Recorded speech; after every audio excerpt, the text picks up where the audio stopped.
এই Tracey Jakobson কুখ্যাত অনেকগুলো কারণে। প্রথম কথা, ইনি মাদার টেরিসার দেশটাও ভেঙে দিয়ে এসছেন। মাদার টেরিসার দেশটাও ভেঙে দিয়ে এসছেন। ইনি যখন কসোভোয় পোস্টিং ছিলেন রাষ্ট্রদূত হিসেবে, ওনার এতটা সাহস, উনি সার্বিয়ার লোকেদেরকে বলেছিলেন কসোভোয় এসে ভোট দিয়ে যান। তারপর উনি রাষ্ট্রদূতের পদে আছেন। আমি জানি না পৃথিবীতে কজন রাষ্ট্রদূতের কপালে এসব জোটে, মানে ঝাঁটা জুতো দেখানোর মতো অবস্থা হয়েছিল আর কি। সার্বিয়ার লোকজন এইভাবে রিয়াক্ট করেছিল।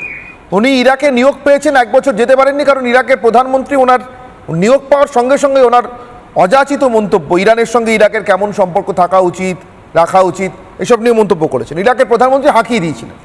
সেনেট কমিটি ওনাকে যেতেই দিল না ইরাক পর্যন্ত। সোজা কথায় বাইডেন তার শিবিরের বেকার একটা লোককে পাঠাচ্ছে।